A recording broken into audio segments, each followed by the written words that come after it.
प्यारे गुरु दाता रे मंगता द्वारे खड़ा। मेरे प्यारे गुरु दाता रे मंगता द्वारे खड़ा। मेरे प्यारे गुरु दाता रे मंगता द्वारे खड़ा। मेरे प्यारे गुरु दाता रे मंगता द्वारे खड़ा। मैं रहा पुकार पुकार मेहर कर देखो जरा। मैं रहा पुकार पुकार मेहर कर देखो जरा। मोहे दीजे भक्ति दान काल दुख बहुत दिया। मोहि दीजे भक्ति दान काल दुख बहुत दिया। मेरे तरफ उठी हमारी दरस को तरस रहा। मेरी तरफ उठी हमारे दरस को तरस रहा। बरसा हो घटाया पार प्रेम रंग दीजो बहा। बरसा हो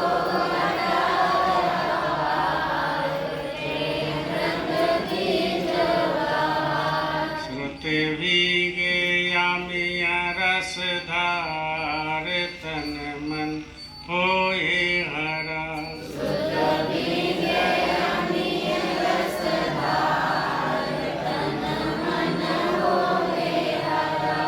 मेरा जीवन सुफल होई जाए कि आप गुण गाऊं सदा। मेरा जीवन सफल होई जाए कि आप गुण गाऊं सदा। मैं नीच अधम नाकार आपके द्वारे परा। मैं नीचे अधम नाकार आपके द्वारे खड़ा। मेरी विनती सुनो धर प्यार घटयुम गाऊं दया। मेरी विनती सुनो दर प्यारे घटयुम गाऊं दया। स्वामी जी पिता हमारे जल्दी पार करो। स्वामी जी पिता हमारे जल्दी पार करो। जय गुरुदेव स्वामी पिता हमारे जल्दी पार किया। जय गुरु स्वामी पिता हमारे जल्दी पार किया। मेरे प्यारे गुरु दाता रे मंगता द्वारे खड़ा। मेरे प्यारे गुरु दाता रे मंगता द्वारे खड़ा।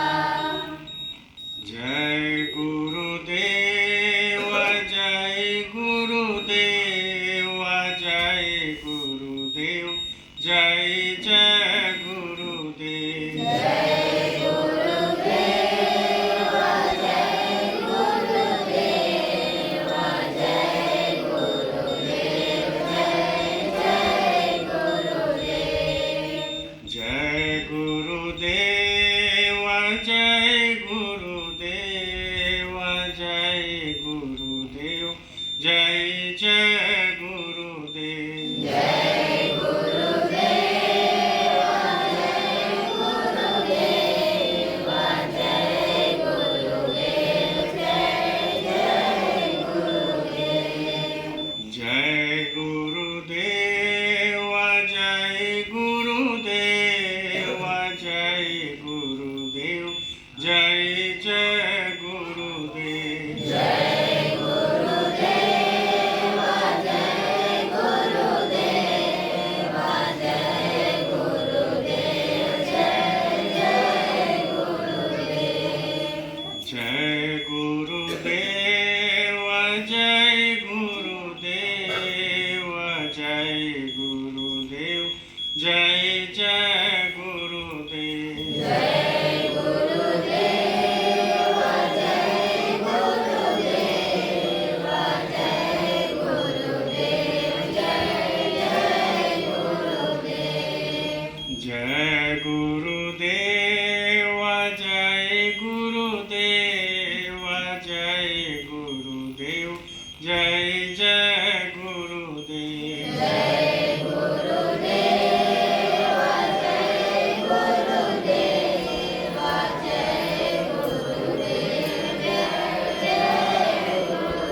10 मिनट ध्यान में बैठो सब, मुँह ढाँप लो। अरे इसका आवाज़। बाबा जय गुरुदेव जी की श्री चरण कमल पर अरबों खरबों प्रणाम। वर्तमान समय के संत सदगुरु बाबा उमाकांत जी महाराज के श्री चरण कमल पर अरबों खरबों प्रणाम। उपस्थित सभी सत्संगी भाई बहन, नर नारी, बच्चे बच्चियाँ, सबको मेरा सादर जय गुरुदेव।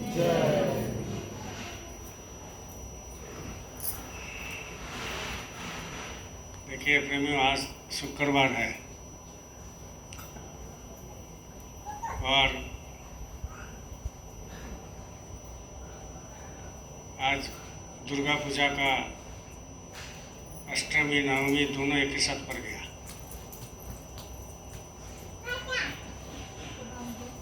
एक ही दिन में अष्टमी भी हो गया, नवमी भी हो गया। कोई लोग कह रहे हैं कि काल भी नवमी है, तो पूजा 4 दिन होता है, तो उस हिसाब से लोग कह रहे होंगे। तो उससे कोई मतलब नहीं है। आप 4 दिन करो चाहे 1000 दिन करो, उससे कुछ मतलब नहीं होता है। लेकिन संसार में है, समाज में है, एक छोटा से हमारे पूर्वज ने एक आदत बना दिया। आदत क्या बना दिया कि यहाँ अगरबत्ती दिखाओ, यहाँ पूजा करो, या तुरंत करो, व्रत करो, ऐसा करो, ऐसा करो। एक आदत हम लोगों में बचपन से ही हो गया। तो जब बचपन से ही आदत हो गया तो वो चीज़ भूल नहीं पाते। कितनी गुरु कर लिया, कितना सत्संग सुन लिया, कितनी बार मालिक का दर्शन कर लिया, लेकिन वो जो पुरानी आदत है वो अभी तक छूटा नहीं। पुरानी आदत क्या है कि लोग बहिर् जगत में जाना चाहता है, बहिर् जगत में, कि बहिर् जगत में जाने से थोड़ा आनंद मिल रहा है लोगों को, और कुछ नहीं। ये जो पंडाल में डीजे बजता है 9 दिन, अभी 9 दिन से चल रहा है, माइक बज रहा है धमाधम। अब लोग उसको क्या करते हैं, पूजा समझते हैं। लोग उसको उसी को पूजा समझते हैं। भाई पंडाल बना दो, करोड़ रुपया खर्चा करके माइक लगा दो, 4 को चोंगा लगा दो, डीजे लगा दो। अब लोग समझते हैं वही मेरा पूजा है। मुसलमान भी वही है। कुछ त्यौहार उनका आता है तो पूरा डीजे और माइक लगा करके पूरा एकदम लोगों को हार्ट अटैक करवा देता है। तो लोग सोचते हैं वो हमारा खुदा तक पहुंच रहा है आवाज। तो ये क्यों हो रहा है जगत में, ऐसा क्यों होता है संसार में, कि ये हमारी आदत बन गया।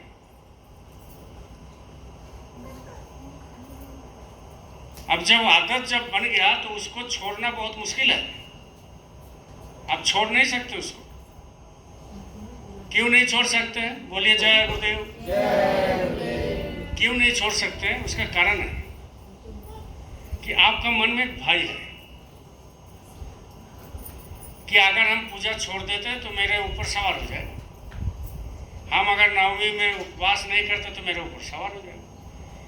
हम अगर अष्टमी पूजा में जो है अगर पूरी नहीं खाते, चावल खा लेते हैं तो मेरे ऊपर सवार हो जाएगा। ये एक मान्यता है लोगों में। तो ये जो मान्यता है ये लोगों को जो असली पूजा है उससे दूर रख रहा, उससे दूर रखा जा रहा है। संसार है, जरूरी है, चलो करो, वो भी एक इंडस्ट्री है। अगर पूजा नहीं होता तो माला नहीं बिकता, पूजा नहीं होता तो सिंदूर नहीं बिकता, पूजा नहीं होता तो चूड़ी नहीं बिकता, पूजा नहीं होता तो कपड़ा नहीं बिकता, पूजा नहीं होता तो फल नहीं बिकता। तो एक इंडस्ट्री है, एक बिजनेस का इंडस्ट्री है। पूरा देश में। तो वो है तो कुछ लोगों का पेट भी तो चल रहा है। किसी का कपड़ा दुकान है, अब पूजा नहीं आएगा तो कपड़ा कौन खरीदेगा? तो एक इंडस्ट्री है, चल रहा है, अच्छी बात है। लेकिन वो सांसारिक दृष्टि से आपको कोई ऐसा काम करने के लिए मना नहीं करता है, संत मत भी नहीं मना करता है। लेकिन अपने अंदर ये सोचने की जरूरत है, विश्लेषण करने की जरूरत है, आत्मविश्लेषण करने की जरूरत है कि भाई हम कौन सा पूजा करें। बड़ा बड़ा पंडाल है, लोगों बहुत लोग देखे, हम तो नहीं गए यार, न जाएंगे, मन नहीं करता है, मन नहीं करता है।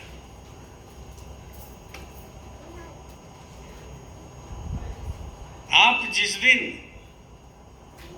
अकेले रहना सीख जाओगे, जिस दिन आप अकेले रहना सीख जाओगे और भीड़ से अलग कर लोगे, तो आध्यात्मिक जगत में आधा रास्ता पार हो गए।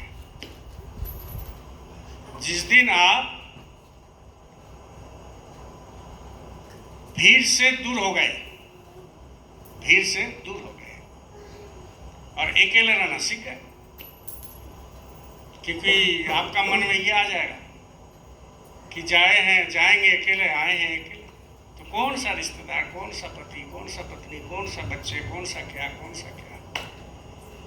लेकिन फिर भी संसार जीवन में आपको तो कर्तव्य करना पड़ेगा। इसके लिए आपको बहुत तैयारी के साथ बैठना पड़ता है साधन भजन में, ये मन में आना चाहिए। इसलिए सदगुरु कहते हैं कि जब बैठो उनकी याद में, गुरु तो नहीं बोलते मेरी याद में, सदगुरु ये कहते हैं जब उनकी याद में, मालिक की याद में बैठो तो कुछ देर के लिए संसार भूल जाओ, मतलब मर जाओ। संसार भूल जाओ मतलब मर जाओ, क्योंकि भीड़ में हम लोग को रहने का अभ्यास हो गया, भीड़ में रहने का अभ्यास हो गया हम लोग को, जन्म जन्मांतर से भीड़ में रहने का अभ्यास है। अकेला आप नहीं रह सकते, अकेला आप कतई नहीं रह सकते। अकेला कौन रह सकता है? अकेला वो रह सकता है जब उसकी दिमाग में आ जाएगा, उनकी विश्वास में आ जाएगा, उनकी दिलों पर आ जाएगा, उनकी मन में ये भावना आ जाएगा कि हम अकेले थोड़ी हैं, हम जिनसे दीक्षा लिए, जिनसे नामदान लिए, वो मेरे साथ हैं, तो अकेले कैसे हो गए? लेकिन हम लोग अकेला रहने का मतलब समझते नहीं है। जिसका काला पानी में जेल में हो जाता है, काला पानी कहाँ है? अंडमान निकोबार में, चारों तरफ पानी है, पानी है, पानी है, बीच में कर दिया जेल, उसको काला पानी कहते हैं। जितनी भी हमारे फ्रीडम फाइटर है देश में, आज़ादी में लड़ाई किया है, बहुत लोगों को उसमें भर दिए थे यहाँ अंग्रेज लोग। 6 फीट बाय 3 फीट का एक लंबा रूम होता था, 6 फीट बाय 3 फीट, उसमें चौकी वौकी कुछ नहीं था, थोड़ा सा वो रूम के ऊपर ऊंचा कर दिया, उसमें सोना है, उसी में सोना था। और 2-4 दिन, 10 दिन, साल 2 साल के लिए नहीं, पूरा जिंदगी में 6 फुट में रहना है, अकेले रहना। बड़े बड़े दरवाजा लगा हुआ है, एक दूसरे से बात नहीं हो सकता है, कोई निकाल नहीं सकता, बड़े बड़े लगा हुआ है, जो देखा है उसको मालूम है। तो ये बोलने का मतलब क्या है कि जो अंदर में है वो माइंड सेटअप कर लेता है, जिसको अंदर डाल दिया। माइंड बहुत काम करता है, मन जो है ना, वो जब कोई चीज सेट कर लोगे तो वो मन काम करता है। तो वो क्या होता है कि भाई वो जब उसको जेल में डाल दिया, काला पानी में अंदर कर दिया, उसको ताला लगा दिया, अब वो मन में सेट कर लिया कि हमारा अब जिंदगी भर इसी में गुजरेगा, इसी में रहना है, 6 फीट में रहना है। तो माइंड सेट हो गया उसको। तो जब माइंड सेट हो जाएगा तो उसको दुख नहीं होगा, रहना है तो बस इसी में रहना, एडजस्ट कर लेगा। संसार का दूसरा नाम है एडजस्ट करना, एडजस्ट कर लेना कि हमको यही रहना है। वैसा ही आपको हमको संसार में एडजस्ट करने का तरीका सीखना चाहिए। क्यों? क्योंकि अगर आप ये मन में सेटिंग नहीं कर सकते हो तो आपको बहुत तरह का अशांति हो जाएगा, बहुत तरह का अशांति हो। अब वो 6 फीट के अंदर में हमारे गुरु महाराज थे 23 महीना, तो अब जो है वो माइंड सेटअप हो गया कि हमको तो यहीं रहना है। तो जब यहीं पर रहना है तो माइंड सेटअप कर लिया। अब उसको कोई दुख नहीं है कि भाई यही रहना है, बस जो देगा खा लेंगे, हमको तो किसी से मिलना जुलना है नहीं। तो कोई कोई जो है उस जगह में जा करके महान आत्मा हो गया। कोई गीता मान लिया, कोई कुरान मांग लिया, कोई महाभारत मांग लिया, अब पढ़ने लगा अंदर में, और धीरे धीरे उसको ज्ञान होने लगा। गुरु बिना ज्ञान नहीं होता है, लेकिन मन को शांति के लिए एक जेल में पढ़ने लगा। तो धीरे धीरे क्या हो गया, उसका मन जो है चेंज होने लगा। अब वो जो है मन थोड़ा बाहर ना जा करके अंदर में, बाहर में उसका ना जा करके मन अंदर में एक जगह में कंसंट्रेशन हो गया। भाई यही रहना है, यही खाना है, किसी बातचीत करना नहीं। जब मन हो पढ़ो, जब मन हो सो जाओ, जब मन हो रहो। वैसा ही संसार में माइंड सेटअप करने की जरूरत है लोगों को, खास करके सत्संगी भाई बहन को माइंड सेटअप करने की जरूरत है। और अगर नहीं सेटअप करते हो, बोलो जय गुरुदेव। आप अगर नहीं सेटअप करते हो तो आपको बड़ी दुख है, बड़ी दुख होगा। आपको क्या माइंड सेटअप करना है कि भाई हमको शाकाहारी रहना है। जब माइंड में आ जाएगा, मन में आ जाएगा हमको शाकाहारी रहना है, तो आपको उधर देखने का मन नहीं करेगा। जब आपकी मन में आएगा कि हमको जो है ये खाना है, वो खाना है, ऐसे बोलना है, ऐसे चलना है, ऐसे करना है, ऐसे बोली विचार करना है, डेली सुमिरन ध्यान भजन में बैठना है, तो माइंड सेटअप हो गया आपका। अब जिस दिन आप नहीं बैठोगे तो उस दिन मन में खटकने लगेगा, आज बैठे नहीं, आज कुछ किए नहीं, लगता है कि जिंदगी आज दिन भर बेकार चला गया। जिसका अभ्यास हो गया, और जिसका अभ्यास नहीं हुआ उसका माइंड सेटअप नहीं हुआ अभी तक, दौड़ते रहता है। तो एक अंतर जगत हुआ, एक बहिर् जगत हुआ। लोग ज्यादातर दौड़ते हैं बहिर् जगत में, क्योंकि आंख खुला हुआ है। आंख खोल के देखता है तो बहिर् जगत हो गया, पूरा बाहर का जगत हो गया। तो आंख खोल के देखता है तो बाहर का जगत में उलीन हो जाता है। अच्छा अच्छा देखने को मिलता है, अच्छा अच्छा खाने को मिलता है, अच्छा अच्छा जगह जाने को मिलता है, अच्छा अच्छा पहनने को मिलता है, अच्छे अच्छे घर है, अच्छा अच्छा गाड़ी है, अच्छे अच्छे सिनेमा है, अच्छे अच्छे लोगों से मिल रहा है। तो ये इसको हो गया बहिर् जगत, क्योंकि आपका आंख खुला हुआ बहिर् जगत। एक हो गया आंख बंद कीजिए तो अंतर जगत।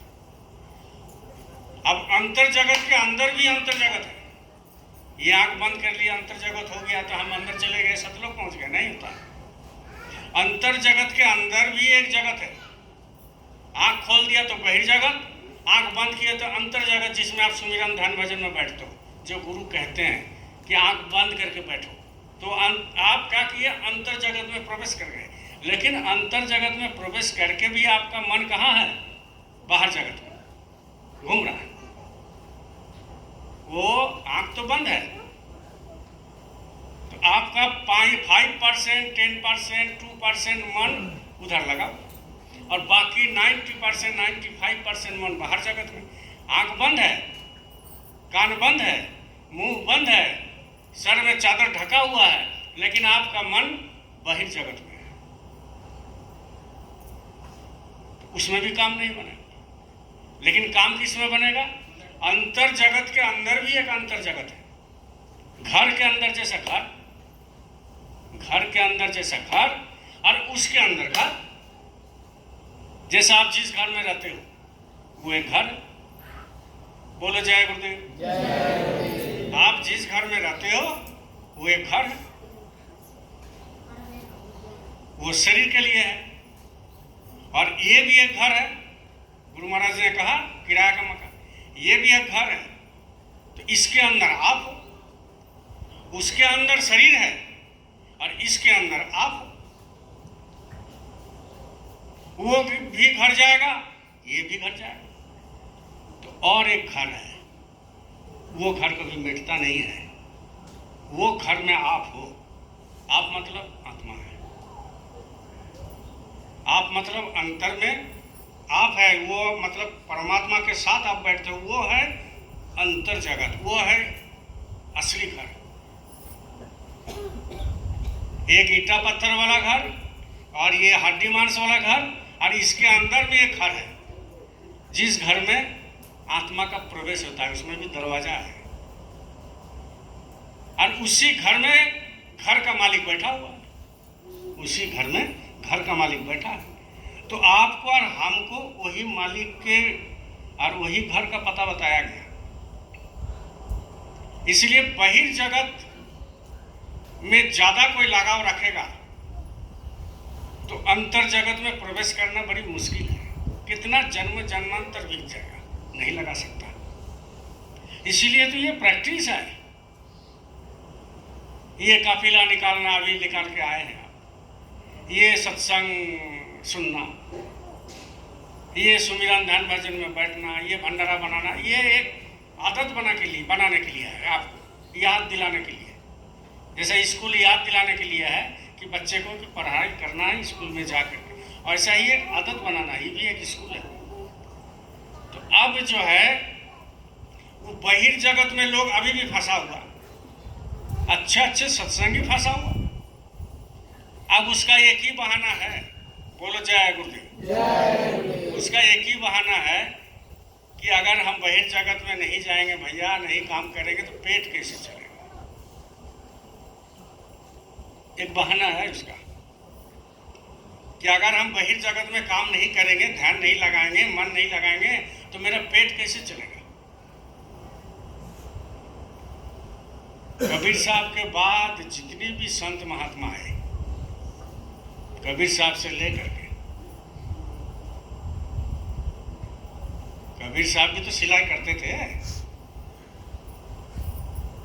तो उनसे लेकर के जितने अभी तक संत पीर पैगंबर आए हैं, महात्मा आए हैं,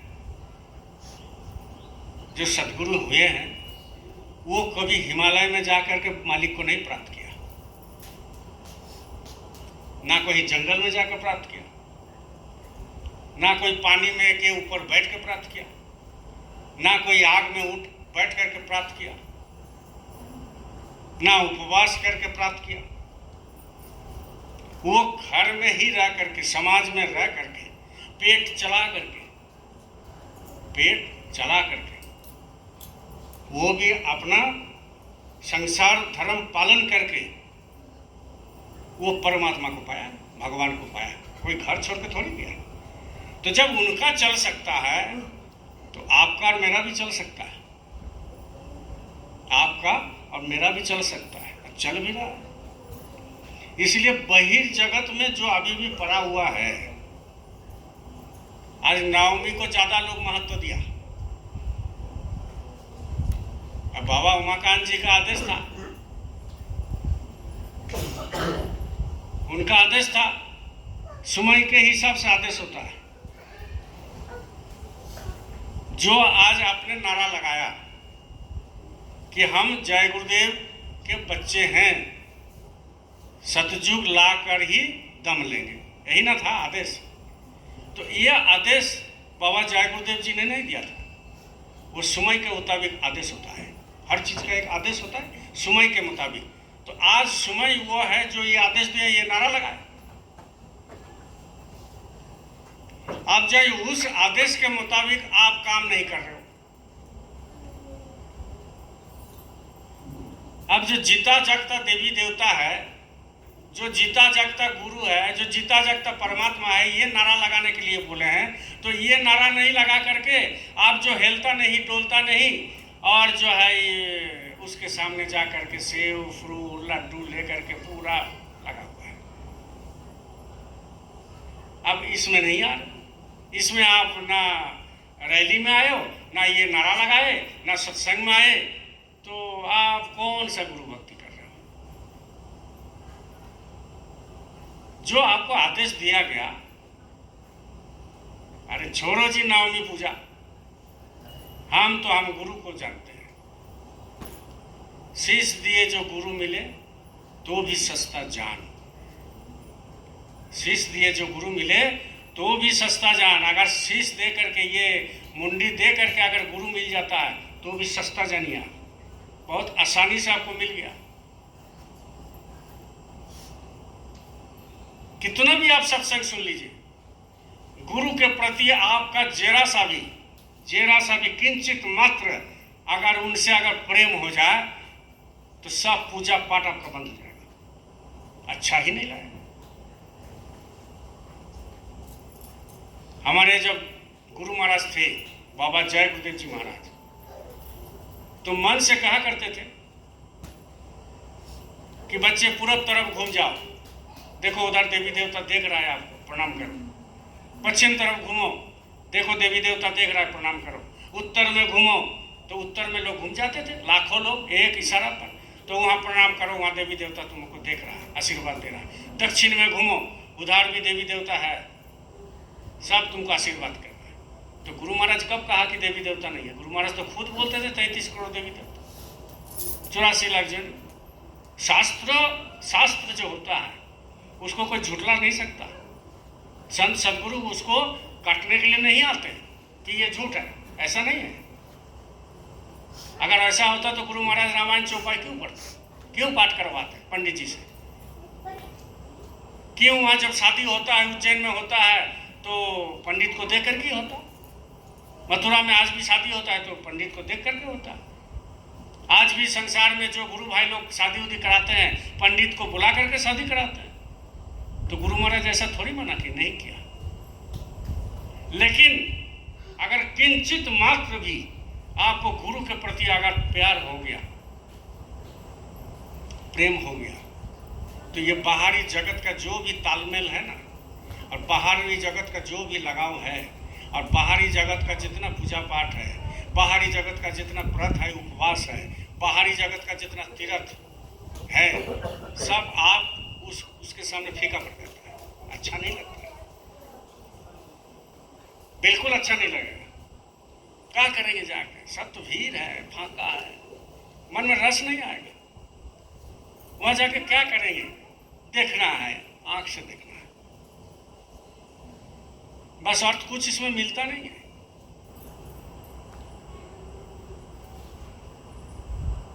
भीड़ आदमी का है, आदमी अकेला है, कौन किसका साथी है, जाना तो अकेला है। भीड़ आदमी का है, आदमी अकेला है। बहुत लोगों का भीड़ है हम लोग के संग, लेकिन जाना तो अकेला है। तो अकेले जाना है तो अकेले रहना सीखे। आप कोई ऐसा बोलेगा भैया आपका तो एक ही लड़का है, सब हैदराबाद चला गया, आपका हो सकता है, हमारा नहीं हो सकता। मन में आ सकता है कि आपका हो सकता है, मेरा नहीं हो सकता, क्योंकि मेरा छोटा छोटा बच्चा है, स्कूल में पढ़ता है, बेटी का शादी देना है, दुकान चलाना है, माँ बाप को देखना है, तो हमसे कैसे होगा? हमसे नहीं हो सकता। हो सकता है आपसे भी हो सकता है। दिन में कुछ कुछ काम हम लोग ऐसा करते हैं जो कोई जरूरत ही नहीं है। दिन में कुछ कुछ काम रात 10-11 बजे तक ऐसा करते हैं कि उसकी कोई जरूरत नहीं है आपका जिंदगी में, बिल्कुल जरूरत नहीं है। उसको बिजनेस से कोई मतलब नहीं, रिश्तेदार से कोई मतलब नहीं उस समय। लेकिन आप अकेला रहना सीखते नहीं है, अकेला आपको पसंद है ही नहीं है। ऐसा दिन में बहुत सारे ऐसा समय है कि आप अकेला रह सकते हो 2-4 घंटा 5 घंटा। खाली अकेला कब रहते हो? जब सो जाते हो पूरा गहरी नींद में, वो भी आप अकेला नहीं रहते हो, आपका शरीर थक जाता है तो सो जाता है। अगर रात 2 बजे कोई बुला ले कि 1 लाख रुपया ले लो रे, दौड़ के चले जाओगे, तो अकेले कहाँ होंगे? नहीं रह सकते हो आप। अकेला कब रह सकते हो? जबकि आपके अंदर में महसूस हो जाएगा कि हम मालिक के साथ हैं, मालिक हमारे साथ है। हम खाते हैं तो मालिक खाते हैं, हम चलते हैं तो मालिक चलते हैं, हम बोलते हैं तो मालिक हमारे साथ है, हम देखते हैं तो मालिक हमारे साथ है, हम जो क्रिया करते हैं, जो भी क्रिया करते हैं, मालिक मेरे साथ में चलता है। तो वो जो मालिक का रूप है वो आपके सामने ऑटोमेटिक आ जाएगा, लाने की कोशिश नहीं करना पड़ता है। वो जो मालिक का रूप है वो ऑटोमेटिक आपके सामने आ जाएगा, भले वो छाया के रूप में हो, चाहे आप फोटो देखते हो वो रूप में हो, चाहे आपके अंदर में जब वो प्रस्फुटित हो गया, जब वो जो है कमल खिल गया तो उस रूप में भी आ जाएगा, लेकिन आपको सामने आ जाता है। लेकिन उस चीज को हम कोशिश नहीं करते। आध्यात्मिक जगत में, संत मत में कोशिश करना सबसे बढ़िया बात है और सबसे बड़ा बात है। इसीलिए तो कहते हैं कि सब जोग से सबसे बड़ा जोग होता है अभ्यास जोग। जितनी जोग है, नाम जोग तो है वो तो बाद में है, भक्ति जोग तो है वो तो बाद में है, कर्म जोग तो है वो तो बाद में है, लेकिन कर्म जोग के साथ आप अभ्यास जोग रखिएगा तो फलीभूत होगा। भक्ति योग के साथ आप अभ्यास योग रखिएगा तो फलीभूत होगा। नाम योग के साथ आप अभ्यास योग रखिएगा तो फलीभूत होगा। आप नाम ले लिए, नाम योग सबसे बड़ा, नाम योग सबसे बड़ा, नाम योग सबसे बड़ा, रैली निकाल दी, नाम सबसे बड़ा, और आपका अभ्यास है, आप बैठे नहीं, गुरु महाराज जैसा बोले वैसा किया नहीं, तो कहाँ से आपका अभ्यास हो जाएगा? अभ्यास तो आप करते नहीं। इसलिए अभ्यास सबसे बड़ा चीज है।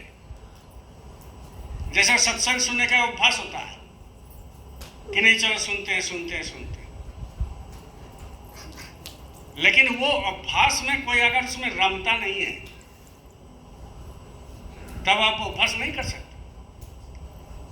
पढ़ने का अभ्यास होना चाहिए।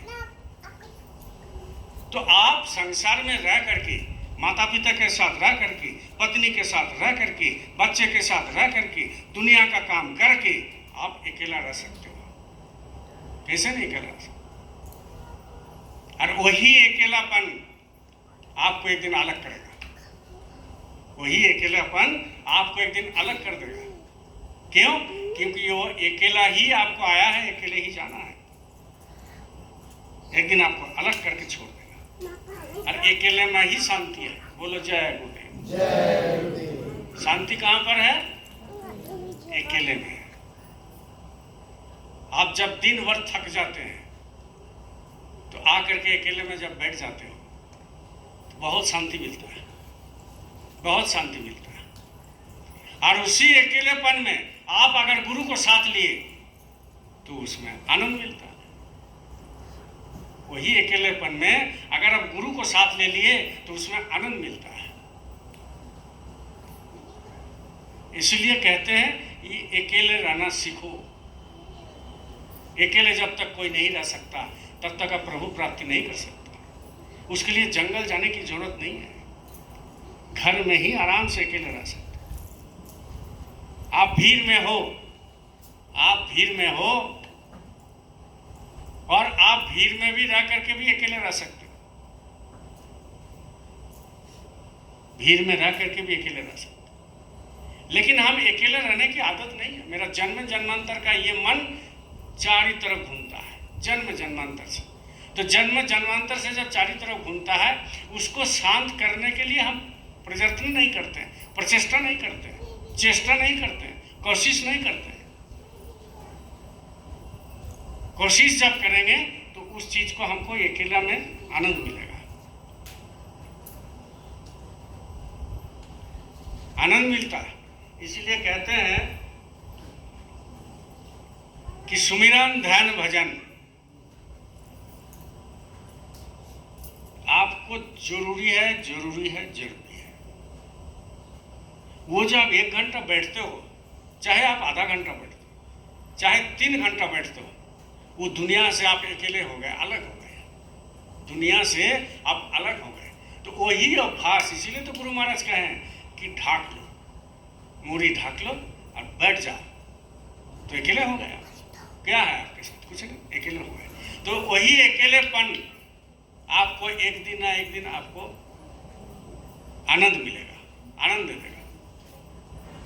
और जब आनंद मिल जाएगा आपको, तो आप कहीं भी रहो संसार में, पूरा परिवार के साथ रहो, या ध्रुवा में राम मंदिर बना है वो पंडाल में जाकर के खड़ा रहो, तो भी आपको अकेला ही लगेगा, अकेला ही लगेगा। एक बार आइंस्टाइन, नाम सुने आप? बोलिए जय गुरुदेव, जोर से बोलिए जय गुरुदेव। आइंस्टाइन का नाम सुना है? कौन कौन सुना है? हाथ उठाइए। आइंस्टाइन एक बहुत बड़ा विज्ञानी थे, है ना, साइंटिस्ट, साइंस बहुत बड़ा विज्ञानी थे। अब वो आइंस्टाइन जब विदेश से आने लगे, फ्लाइट में चल रहे थे, प्लेन में इंडिया आ रहे, उसका बगल में एक आदमी बैठा। जितना बड़ा बड़ा देखिएगा डॉक्टर, जितना बड़ा बड़ा देखिएगा बड़ा बड़ा विज्ञानी हुआ, जितना बुद्धिमान हुआ, वो थोड़ा पागल टाइप का देखने में लगता है। वो बाल उसका उकड़ा हुआ रहता है ना, उतना इसके ऊपर ध्यान नहीं, वो एक टाइप का पागल है कि उस चीज में वो पागल है। अब वो आइंस्टाइन जो है जब आने लगे इंडिया, उनका बगल में जो है बैठा एक आदमी, और उनका आइंस्टाइन जो विज्ञानी था, तो वो जो है आपका बाल ऐसा ही बिखरा हुआ था, ऐसा ही ड्रेस, और वो माला जप करते करते आ रहा था। किसका मोबाइल बन रहा? वो माला जप कर रहे थे। तो जब माला जप कर रहे थे तो बगल वाला आदमी बोला कि आप कहाँ जा रहे हैं? तो बोले हम भारत जा रहे हैं। अच्छा, हम भी जा रहे हैं, चलिए। तो बोले कि अभी साइंस इतना बड़ा हो गया, चंद्र में लोग चले गए, अच्छा अच्छा जो है आविष्कार हो गया, यूनिक चीज जो है आविष्कार हो गया। तो अभी तक पुराना जमाना में पढ़े हुए माला जपते हो? अभी भी माला जप रहे हो? तो बोले कि हाँ जपते हैं, मेरा अभ्यास है। तो आपको पता है ना, इसी प्लेन में आइंस्टाइन जा रहे हैं, विज्ञानी, आपको पता है? उन्हीं को बोल रहा है कि आपको पता है, इसी में एक बहुत बड़ा वैज्ञानिक जा रहे हैं, आइंस्टाइन नाम है। तो बोला अच्छा अच्छा, आप जानते हैं उनको? बोले हम नहीं जानते। बोले इसी प्लेन में बैठा हुआ। बोला अच्छा।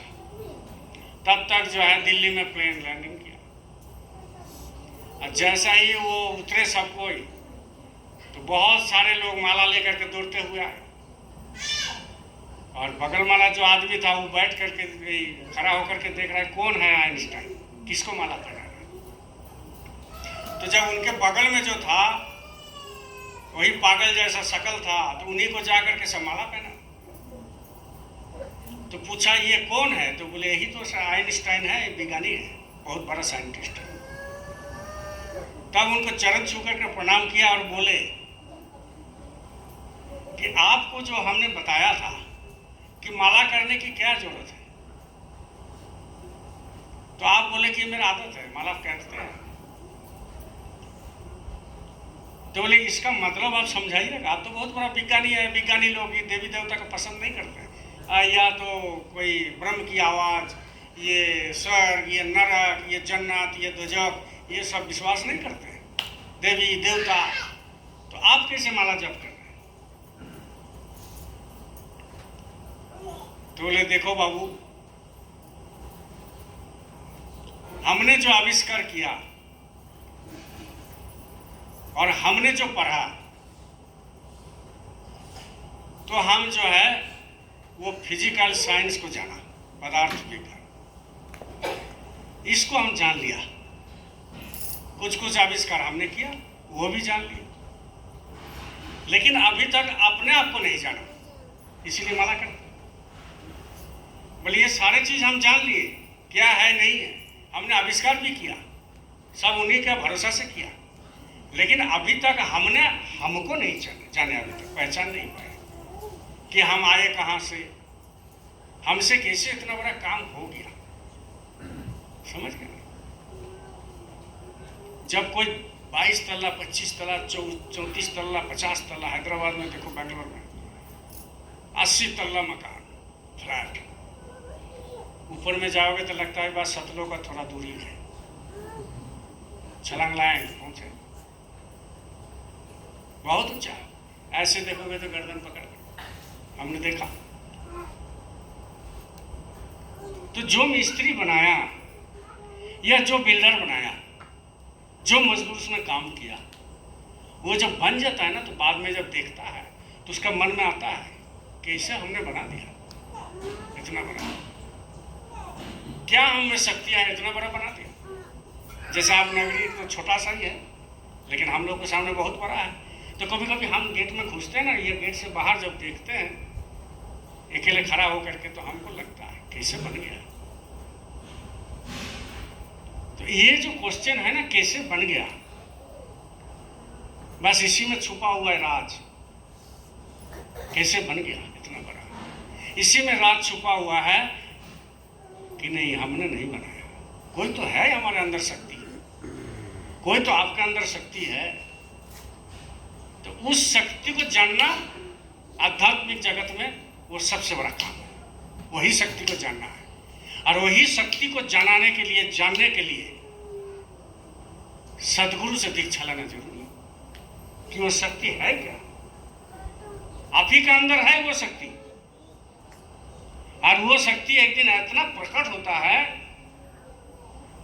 और इतनी ताकत होता है, साधक उस समय सोचता है कि गुरु ना आवे हमारे पास तो बहुत अच्छा रहेगा, लेकिन गुरु छोड़ता नहीं। गुरु बोलता है और आगे चलना, गुरु बोलते हैं और आगे चलना है, लेकिन साधक बोलते हैं, उस समय साधक सोचते हैं अंदर में जिसका अंतर्मुखी हो गया, वो जब पहुंचने लगे और जब वो दृश्य दिखने लगा और जब रंग बिरंग के सब चीज देखने लगे, जब वो पावर आध्यात्मिक जगत का वो उसमें अंदर समाहित हो गया। अगर गुरु आता है तो उनके मन में आता है आप मत आइए, हम बहुत आनंद में हैं, आपने जो कर दिया सो कर दिया। लेकिन गुरु छोड़ता नहीं, गुरु बोलता है कि नहीं, ये तो कुछ नहीं, आगे चलना है तुमको, आगे चलना है। रामकृष्ण परमहंस काली माई का दर्शन करते थे अनवरत, और वो दीक्षा लिए हुए थे। रामकृष्ण परमहंस भी दीक्षा लिए थे, लेकिन उनकी ज्ञान आधा अधूरा था। अभी थोड़ा सा कोई चमत्कार दिखा देगा ना तो वो बोलेगा कि यार ये तो संत है। अभी तो कुछ इल्म नहीं है और कुछ ज्ञान नहीं है, बस यूट्यूब में तुम देखना, उसके सामने लिखा हुआ है संत, लिखा हुआ है ना, लिखता है सब कोई, दाढ़ी थोड़ा सा बढ़ा लिया संत लिख दिया, माला पहन लिया संत लिख दिया, टीकाधारी कर लिया संत लिख दिया, सब संत हो गया। संत का परिभाषा मालूम नहीं, परम संत का परिभाषा मालूम नहीं, सदगुरु किसे कहते मालूम नहीं, बस सब संत हो गया। तो ऐसा ही बंगाल में सब कोई सोच लिया था कि ये बहुत बड़े महात्मा, बहुत बड़े। लेकिन रामकृष्ण परमहंस बहुत सिंपल रहते थे, वो कभी नहीं कहा कि हम महात्मा हैं। महात्मा जो असली होगा कभी नहीं कहते, लेकिन बंगाल के लोग सोचते कि ये बहुत बड़ा जो है संत, बहुत बड़े महात्मा। लेकिन महात्मा भी आधा अधूरा होता है। महात्मा किसको कहते हैं? महान आत्मा को। तो क्या आप महात्मा नहीं है? जो सुमिरन ध्यान भजन डेली करता है, जो 2-4 घंटा समय देता है, वो महात्मा नहीं? वो महात्मा है। लेकिन गुरु महाराज ने कहा था कि बच्चे तुम्हारे अंदर वो धन जमा हो गया है, लेकिन हम तुमको देंगे नहीं। तुम्हारे अंदर उतना धन है जो तुमने उपार्जन किया, तुम्हारा बैंक बैलेंस उतना है, लेकिन हम उस बैंक से तुमको निकालना नहीं देंगे। और अगर निकालने देंगे तुमको, अगर वो धन दे देंगे, उजागर कर देंगे, तुम में उतना पावर के शक्ति से करवा देंगे, तो तुम अहंकार में भर जाओगे, अहंकार में भर जाओगे और तुम जो है दुनिया में कुछ भी कर सकते हो, दिन को रात, रात को दिन, तो तुम्हारा तो खेल खत्म हो गया। इसलिए तुमको जमा करके रखते हैं। ताकि आगे चल करके वो भविष्य में काम दे, तुम आगे चल करके काम दे। तो वही रामकृष्ण परमहंस जो है आधा अधूरा थे उसमें, बस एक स्टेप का, वो जितना दूर उठे थे उससे थोड़ा सा स्टेप और आगे जाना था उनको, तब जाकर के वो जो आनंद है वो मिलता। ऐसे तो पागलपन था ही, माँ तुम कहाँ गई, भेंट नहीं करती है, हम बुलाते हैं क्यों नहीं आती है, रोते थे गाते थे। तो वो शक्ति तो आप में भी है, वो शक्ति आप में भी है, लेकिन उसको गुरु महाराज ने कंट्रोल करके रखा है, गुरु महाराज कंट्रोल करके रखा है। अगर वो चीज आज आपको दे दिया जाए तो आप तो नगरी में बिना ईटा के ही महल बना दोगे, बन जाओ रे।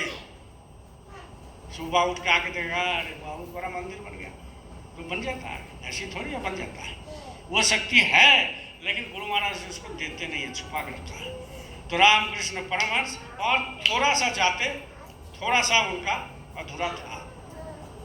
तो जब अधूरा रहता है तो गुरु सदगुरु खुद भेजते आते हैं। तो बनारस से एक आए बहुत बड़े महात्मा, बनारस से, उनका नाम था तोतापुरी।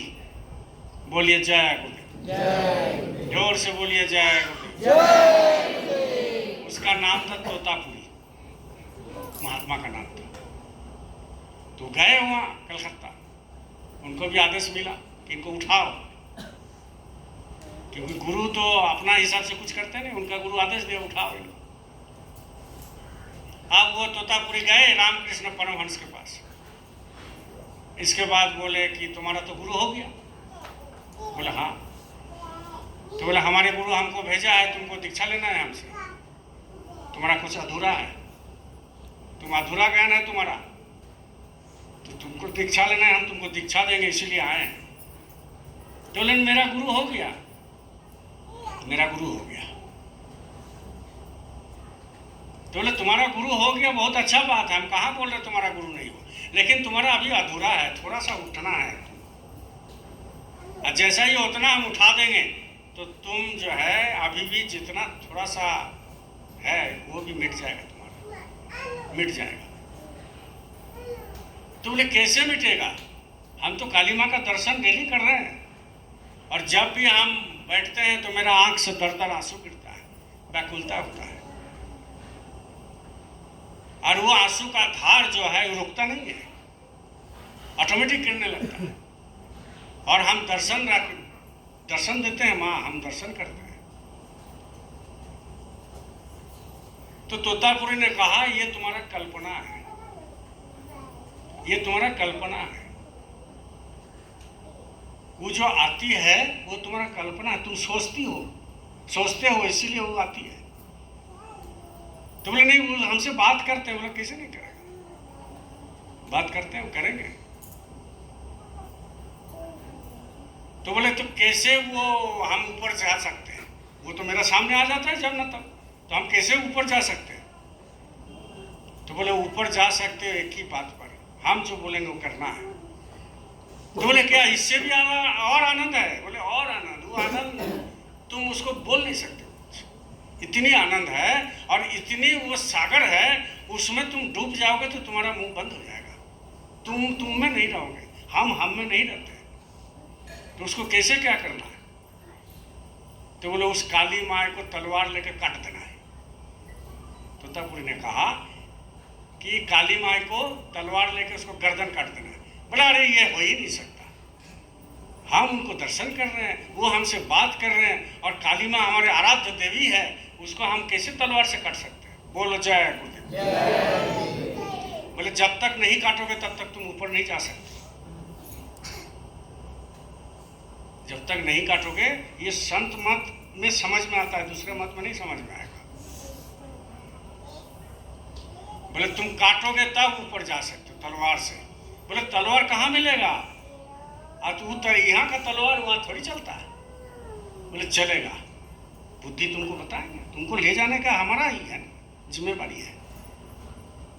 फिर बैठा दिया तो काली माँ आ गए, दर दर रोने लगे, बात उत करने लगे, पागलपन करने लगे। तो तोतापुरी सामने खड़े थे। तो बोले तलवार उठाओ। काट डालो। तब तक इनका जो है शरीर जो है अपना जगह में आ गया। बोले कहाँ तलवार है, कहाँ तलवार है?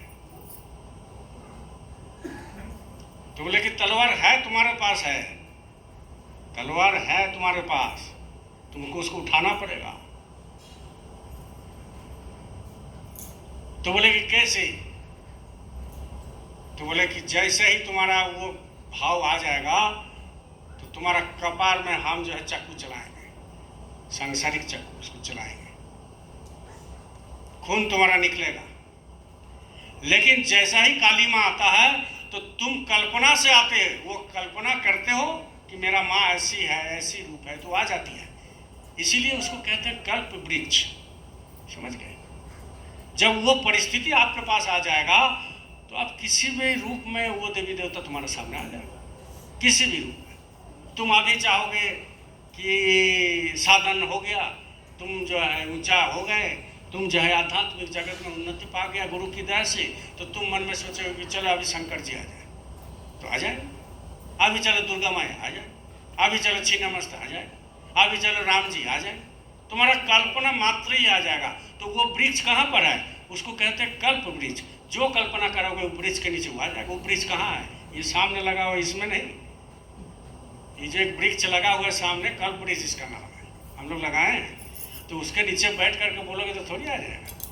कल्प वृक्ष किसको कहते हैं? वो अंदर में है, इसलिए जो चाहोगे सो मिलता है। महाराज जी बोलते हैं ना, जो चाहोगे सो मिलेगा। तो वो कल्प वृक्ष का दूसरा नाम है रिद्धि सिद्धि।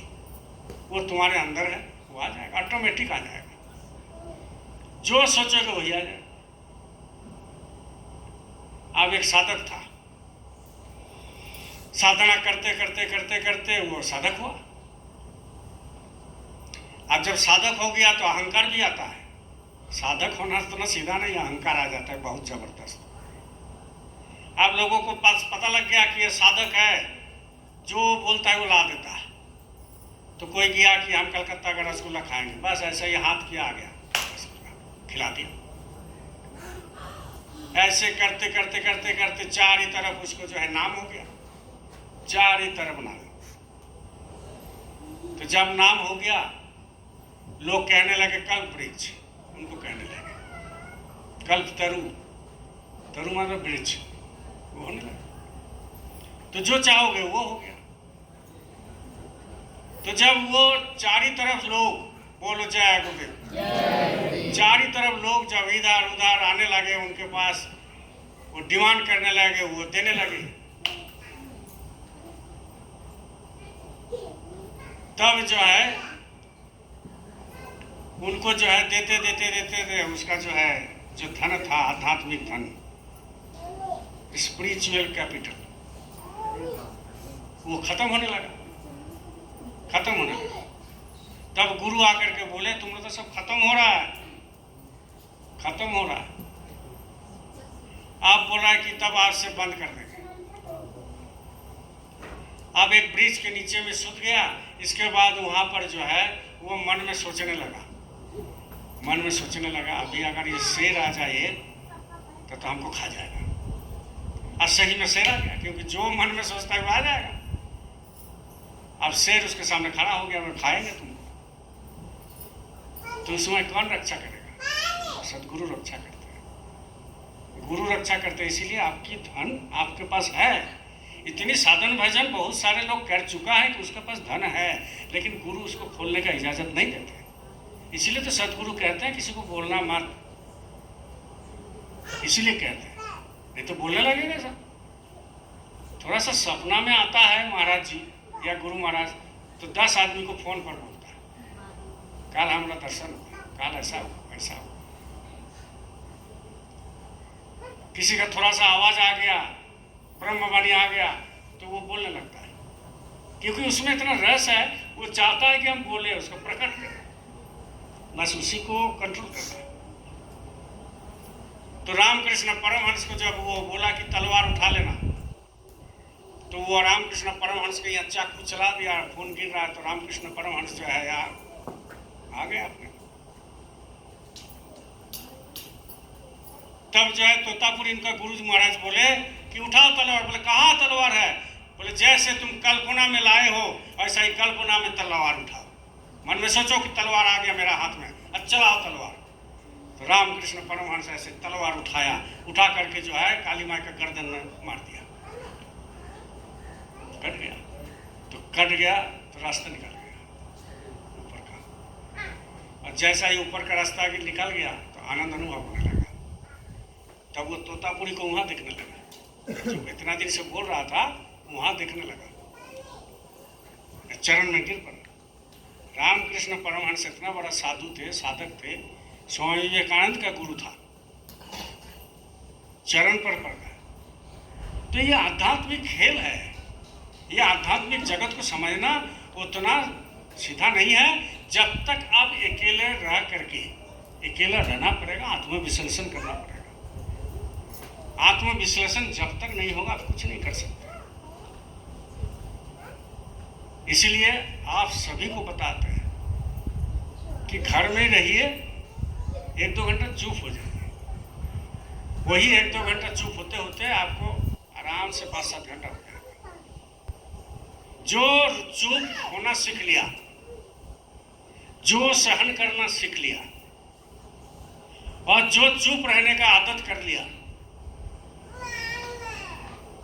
जो मिलना जुलना कम कर दिया, तो उसको आधा रास्ता वो तय कर लिया, आधा रास्ता वो तय कर लिया। इसीलिए सोचना चाहिए आपको। बोलिए जय गुरुदेव, जय गुरुदेव, जय गुरुदेव, जय गुरुदेव, जय गुरुदेव, जय गुरुदेव। तो कहने का मतलब है आप सभी लोग जो है कम से कम सत्संग में आओ। ये तो सही बात है, आते आते आदत पड़ जाता है, आना तो चाहिए। लेकिन जब तक आत्मविश्लेषण नहीं करेगा तब तक कोई फायदा नहीं है कि हम आज क्या किए, कितना साधन भजन किए, कितना दूर किए, कितना देर किए, क्या मेरा तरक्की हुआ आध्यात्मिक जगत में। क्योंकि पल पल आपको भटकाने के लिए आपके बगल में, पल पल इधर उधर नहीं, पल पल है। और किसी भी समय आपको गिरा सकता है, किसी भी समय।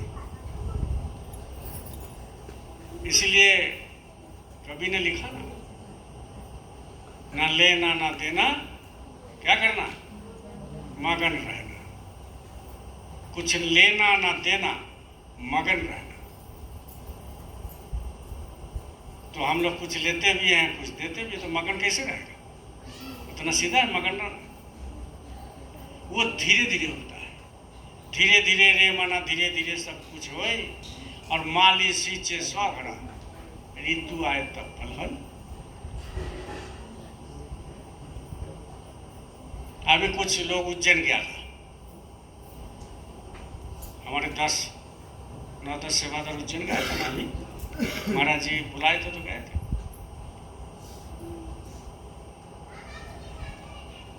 अब उसमें जो है ट्रेने से फोन किया, भैया ऐसा करना, जाके ऐसा करेंगे, वैसा करेंगे। हमने ठीक है, बहुत अच्छा। क्योंकि बैटरी चार्ज हो जाता है तो बड़ी मुश्किल होता है, ज़्यादा चार्ज होना भी मुश्किल है ना। आओ पहले आओ तो फिर बताएंगे। अब जो गया उसी में कुछ लोग आज कहाँ, महाराज जी का आदेश है ना जी कि निकालो। महाराज जी का आदेश है कि निकालो। क्या निकालो? कि हम जो नारा बोलते हैं बच्चे को लोग के निकालो, कि हम जय गुरुदेव के बच्चे हैं, सतयुग ला करके ही दम लेंगे, है कि नहीं? अब वहाँ तो बैटरी चार्ज होकर के आया, क्योंकि वो बैटरी बड़ी भयंकर बैटरी है, तो सबसे ऊपर का बैटरी है ना।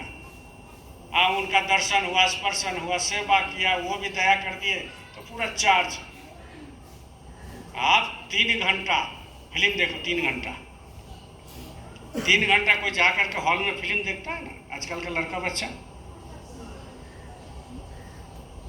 तो जो हीरो को देखता है ना, उसी हिसाब से 3 घंटे के बाद जब सिनेमा से निकालता है ना, तो अपने को हीरो समझता है।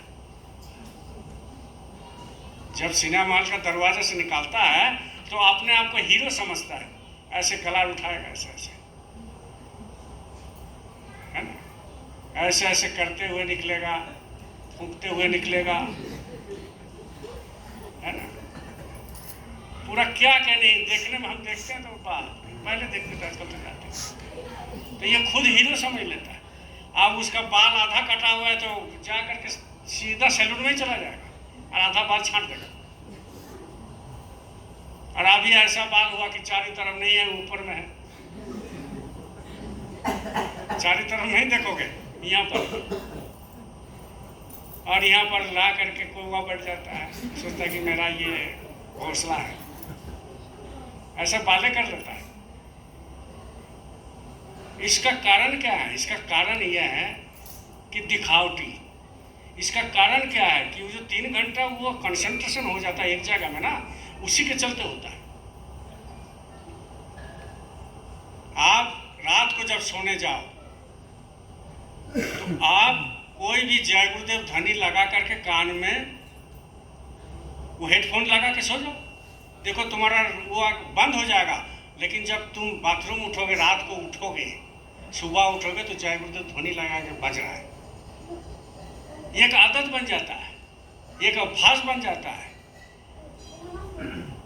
तो अब आपको सोचना है कि हम हेडफोन में जय गुरुदेव ध्वनि लगाए, कि हम फिल्म देख के विलेन बने, कि हम जो है गाना सुनते सुनते सो जाए, कि हम मतलब कैसे क्या करें। ये आपकी ड्यूटी है। गुरु ने आपको नाम दे दिया, गुरु ने अभ्यास बता दिया, गुरु ने चलने का तरीका सिखा दिया, गुरु ने कहा कि शाकाहारी रहो, गुरु ने कहा कि ऐसा करो ऐसा करो, लेकिन आप अपना बुद्धि लगा दो। तो जो 3 घंटा सिनेमा देखेगा वो सिनेमा का वो नकल करता है। वैसा ही जो सत्संग सुनेगा, वो सत्संग सुनने के बाद उनको लगेगा कि नहीं कुछ करना चाहिए जिंदगी में, तभी तो बदलता है लोग। दिल में चोट होता है तब बदल जाता है कि नहीं नहीं ये ठीक बात है, ऐसा हम करते ही गलत करते हैं, बदल जाता है। गुरु के पास जाने के लिए खोजने लगता है, इसलिए तो सत्संग की जरूरत है। अब वहाँ 3 दिन रहा उज्जैन में, आते जाते गुरु का चर्चा हुआ, ट्रेन में गुरु का चर्चा हुआ, जो मिला रूखा सूखा खा लिया और वहाँ पर अपना खूब सेवा हुआ किया, उनके अंदर ताकत भर दिया। वाह वाह उमाकांत जी महाराज कि जाके बेटा काम करेगा, ताकत भर दिया उनके अंदर। अब वो वहीं से ट्रेन से ही भैया ऐसा लिखा है, ऐसा आदेश दिया है, ऐसा करना है, ऐसा करना है, हाँ करना है, आओ नगरी में आओ, फिर विचार करेंगे, गोष्ठी रखेंगे, करेंगे। अब जो है देखो, उसमें से 9 में से 4 को आया, 5 को आया नहीं। कोई दुकान चला रहा, कोई टेम्पो चला रहा, कोई ये कर रहा है, कोई वो कर रहा है। तो भाई तुम मुझे वहाँ से फ़ोन किया और तुम मुझे वहाँ से चार्ज होकर के आया, तुम्हारा बैटरी फुल चार्ज हो गया, तुम बाबा उमाकांत जी महाराज से उपदेश लेकर के आया कि हम सतयुग बनाने के लिए जो है जाएंगे, हम जय गुरुदेव का बच्चे हैं और हम जो है सतयुग ला करके ही दम लेंगे। तो तुम्हारा दम तो एक दिन ही खत्म हो गया, तो कैसे तुम दम लेंगे? तुम्हारा दम तो एक ही दिन आते आते फूस हो गया। आप जो है जो गुरु आदेश दिया है कि जा करके वहां पर प्रचार करो, और जा करके, तो भाई डेली तुमको प्रचार थोड़ी करने के लिए बोल रहे हैं। अब एक दिन प्रचार में रखा गया, वो भी छुट्टी के दिन नवमी, तो वो बोलता है कि नहीं हमारा नुकसान हो जाएगा। अरे हमारा भी तो दुकान है, हम तो बंद करके आए, हम भी तो बंद करके आए। हमारे पास जो गुरु भाई काम करते हैं वो भी तो लेके आए हैं, उनको भी बंद करो। पहले गुरु का आदेश बोलने से खाली नहीं होता है प्रेमी भाई बहन, करके दिखाना पड़ता है। बोलने से थोड़ी होता है, करके दिखाओ। जब करके दिखाओगे तो दूसरा का रस्सी छोटा पड़ जाएगा, तुम्हारा रस्सी बड़ा हो जाएगा। और करके नहीं दिखाओगे तो तुम्हारा रस्सी छोटा होते जाएगा और उसका बड़ा होते जाएगा। फिर इसको दोष दोगे, उसको दोष दोगे, फायदा क्या हुआ? गुरु के पास गए हैं तो गुरु जो आदेश पालन करने के लिए बोले हैं, तुमने किया, तुमने आया, तुमने आज भंडारा खाया, तुमने आज रैली में निकला, तुम आज बताया वो जो बोले हैं गुरु महाराज, कुछ नहीं। तो भाई तुम अपना काम करते रहो, गुरु अपना काम कर रहा है। तो सतयुग का मतलब ही नहीं समझता है कोई, सतयुग किसको कहते हैं। अब लोग उसी आशा में हैं, मालिक बोले हैं सतयुग आ रहा है, सतयुग आ रहा है, बस ज़्यादा दिन नहीं है भैया। क्या करते हैं, बोलते हैं ना बहुत लोग, सतयुग अब ज़्यादा दिन नहीं है। अब बाबा उमाकांत जी महाराज बोल दिए हैं कि सतयुग आप जल्दी आ जाएगा। तो बाबा उमाकांत जी महाराज तो ये भी बोले हैं कि सतयुग लाने से पहले सतयुग उपभोग करने का और सतयुग में रहने का काबिल तो बनो। बोले कि नहीं बोले? बोले कि सतयुग में रहने का काबिल तो बनो, सतयुग लाने का काबिल तो बनो। अरे छोड़ना पड़ता है घर का काम, कुर्बानी देना पड़ता है, तब संगत की काम होता है। बहुत कुछ छोड़ देना पड़ता है, बहुत कुछ। परिवार छोड़ना पड़ता है, पैसा छोड़ना पड़ता है, घर छोड़ना पड़ता है, द्वार छोड़ना पड़ता है, रिश्तेदार छोड़ना पड़ता है, खाना छोड़ना पड़ता है, हर चीज छोड़ना पड़ता है, तब जाकर के गुरु का काम होता है। इधर खाएंगे और उधर गुरु का काम करेंगे, नहीं होता है। उधर पैसा भी इनकम करेंगे और गुरु का काम नहीं होता है। उसके लिए कुर्बानी देना पड़ता है। कौन सा कुर्बानी? गुरु महाराज ने कहा कि हमको कुछ नहीं चाहिए तुमसे, तुम खाली समय तो दो। करेंगे तो हम करेंगे हम, लेकिन तुम सोचते हो कि तुम करते हो,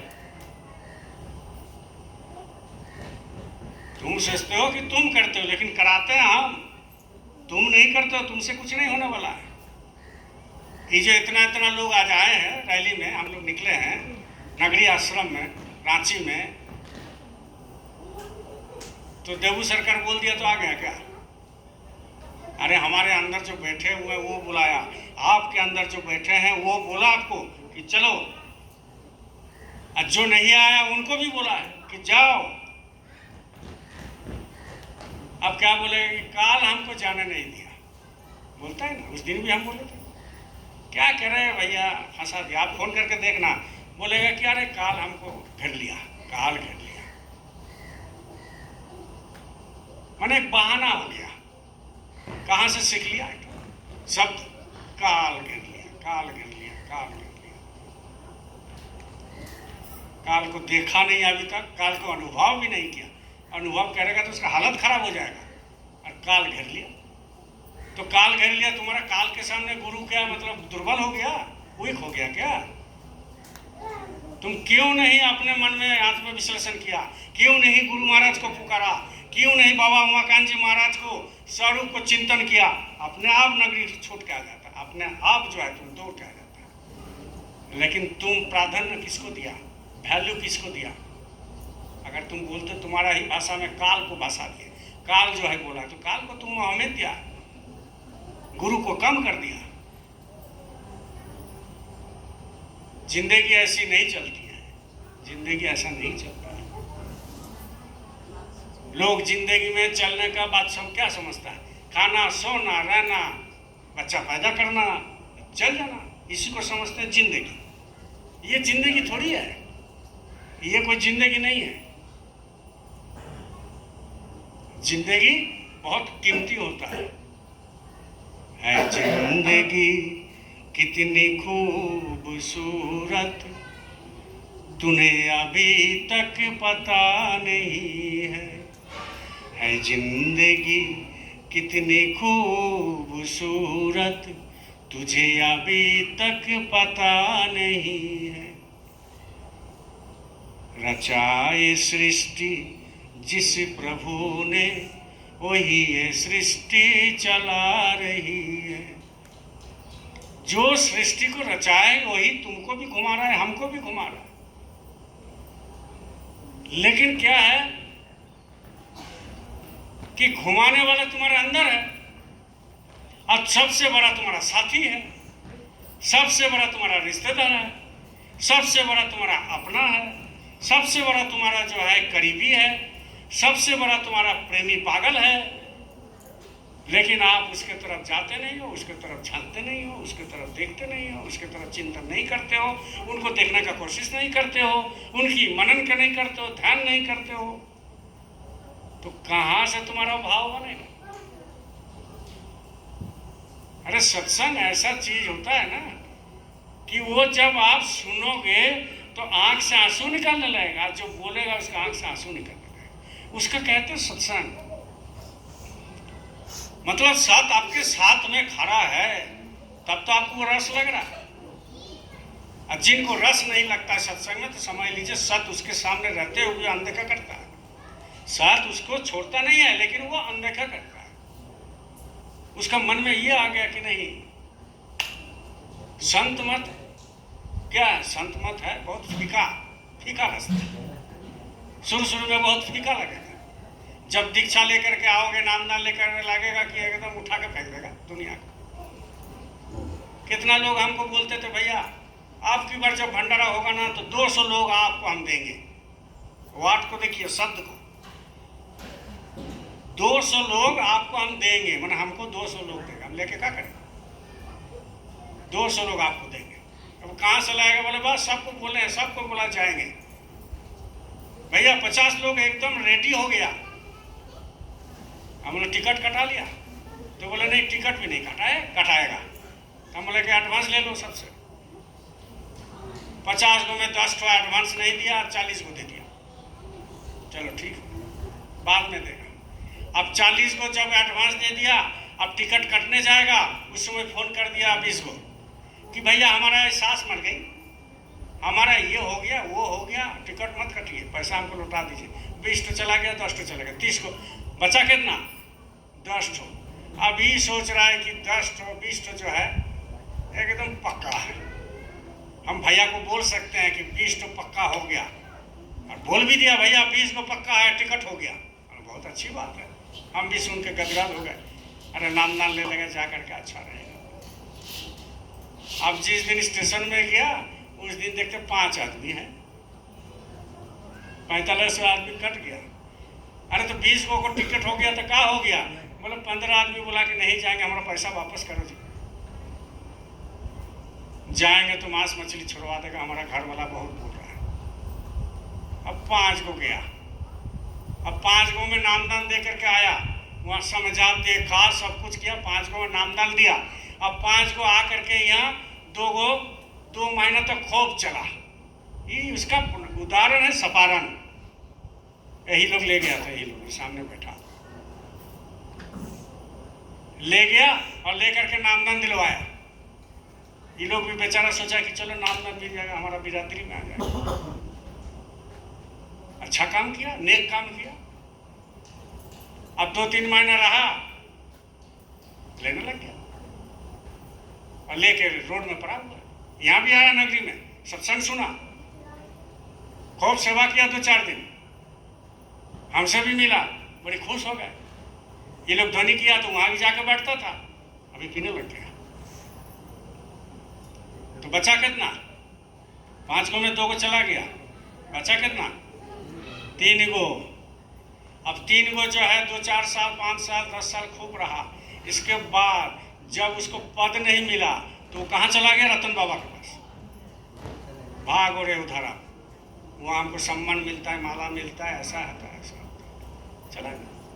तो आपको पास बचा क्या? ये संत मत है, तटस्थ रहना पड़ता है, अडिग रहना पड़ता है, संकल्प लेके चलना पड़ता है।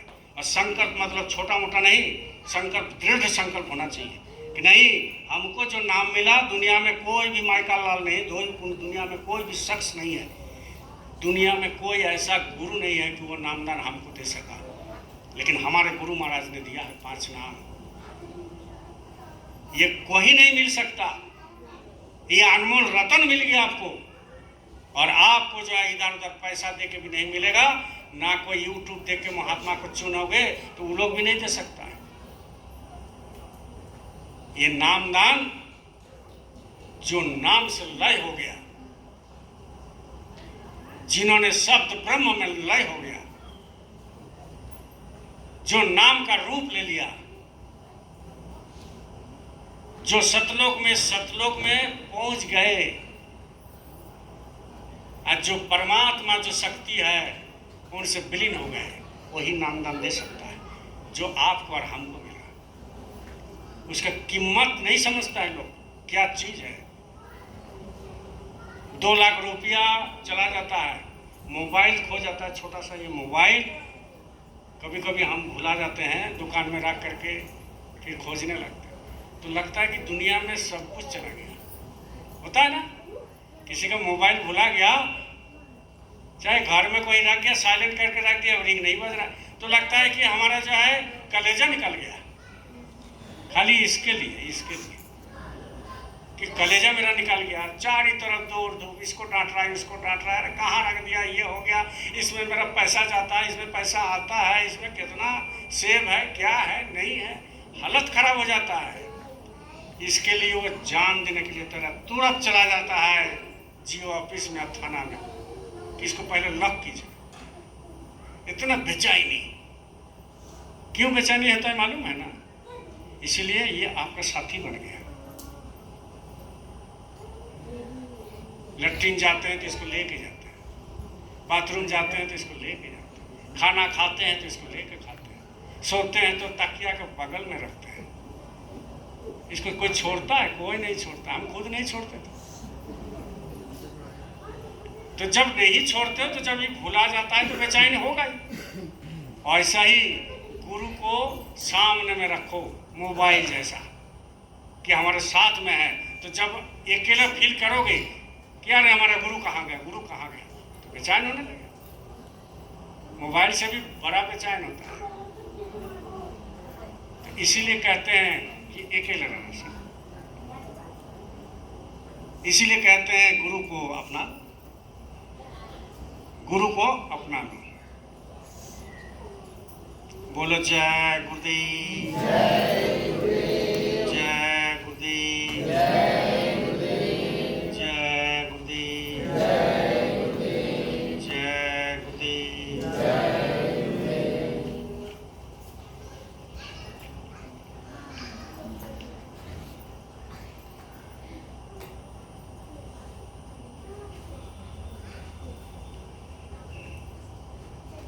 जब गुरु मिल जाएंगे तो सारे दुख दर्द अंदर में वो मिट जाता है, क्योंकि अंदर में वो दर्पण जैसा वो हमेशा रहता है, दिखाई देते हैं। रात में रोया करो, जब रात में सोने जाओ ना तो सब भूल जाइए, दिन भर क्या किए नहीं किए, कौन मेरा बच्चा, कौन मेरा पति, कौन मेरा पत्नी, क्या है नहीं है, सब भूल जाइए थोड़ा देर के लिए। और मालिक को स्मरण करते करते, नाम धनी करते करते सो के ही करेंगे। और रोइए, रोते रोते सो जाइए, तो जिंदगी सफल हो जाएगा। कि चलो हम किसी के लिए रो रहे हैं, कोई हमारे लिए रो रहा है। और आप भी जो रोगे, जो आंख से आंसू निकलेगा, वो भी उन्हीं की दया से ही निकलेगा। इसका मतलब ये नहीं कि आप वो बस नहीं करोगे, दिल से पुकारोगे तो वो रोना तय है, रोना तय है। दिल से पुकारोगे तो एक दिन रोएगा नहीं, 2 दिन नहीं आएगा, 10 दिन नहीं आएगा, 1 महीना नहीं आएगा, लेकिन जब आना शुरू करेगा तो बोलते हैं ना, बादल फट जाता है उत्तराखंड में, है ना? उत्तराखंड में क्या बोलते हैं, बादल फट जाता है। और जब बादल फट जाता है तो पूरा पानी झरझरा के निकालता है। तो गुरु महाराज कहते थे, सदगुरु कहते हैं कि वो बादल जो फट जाता है वो तो कुछ नहीं, वो तो कुछ नहीं। जब ये बादल अंदर में फट जाता है उनकी प्यार में, मीराबाई ने कहा ना कि सूली ऊपर सेज हमारी, किस विधि पाऊं तो है। इतनी दर्द होता है अंदर में, दर्द मतलब पेन नहीं, ये दर्द है दूसरा। एक छोटा बच्चा खो जाता है तो माँ को कितना दर्द होता है, दर्द होता है कि कहाँ चले गए, कहाँ चले गए, कहाँ चले गए। एकदम सामने में नहीं दिखाई देता, हालत खराब हो जाता है माँ का। बाप का। तो ऐसा ही ये कहते हैं कि सूली ऊपर सेज हमारी, मतलब ना सामने दिखाई दे रहा है, हम जो परमात्मा को हम बुला रहे हैं वो सामने नहीं दिखाई दे रहा है। जंगल में जा नहीं सकते हैं, जाएंगे तो वहाँ कुछ मिलेगा नहीं, घर में दिखाई नहीं दे रहा है, रिश्तेदार घर में छूट रहे हैं तो नहीं जा रहा है, इधर जा रहे उधर जा रहे, पानी में डूब रहे, आसमान में चढ़ रहे, इधर जा रहे, कोई दिखाई नहीं देता है। और है कहाँ तुम्हारे दोनों आंखों के बीच में, और वो दिखाई नहीं दे रहा है। कितना बड़ा चीज है देखिए, कि सब जगह है लेकिन वो दिखाई नहीं दे रहा है। तो इसीलिए मीराबाई क्या कहते हैं कि सूली ऊपर सेज हमारी, जो सूली होता है, जो भाला होता है कांटा, उसके ऊपर सेज हमारी, माने उसी सैया पर हमको अगर वहां सुला जाए कितना दर्द होता है। सूली ऊपर सेज हमारी, किस विधि पाऊं तुम्हें। आप बताओ, जब सूली ऊपर सेज हमारी, कैसा कौन विधि में तुमको पाऊं, कौन विधि में तुम्हारा दर्शन होगा, कौन सा नियम, कौन सा कानून, कौन सा और व्याकुलता चाहिए। ऐसा प्रतीत होता है अंदर में, ऐसा मन में होता है अंदर में। इसलिए अपना दर्पण अंदर में है, उसको देखते रहिए। इसलिए किसी ने कहा, क्या देखे दर्पण में मुखरा, क्या देखे दर्पण में मुखरा, क्या देखे दर्पण में, क्या देखे दर्पण में मुखरा, क्या देखे दर्पण में मुखरा, क्या देखे दर्पण में। कागज की एक नाव बनाई, कागज की एक नाव बनाई, छोड़ी गहरे जल में, छोड़ी गहरे जल में। दया धर्म न मन में तेरा, दया धर्म ना मन में तेरा, दया धर्म ना मन में मुखरा, क्या देखे दर्पण में। खींच खींच कर साफा बांधे, जैसे पगड़ी हम लोग गुलाबी बनते हैं ना, सरदार लोग बनते हैं,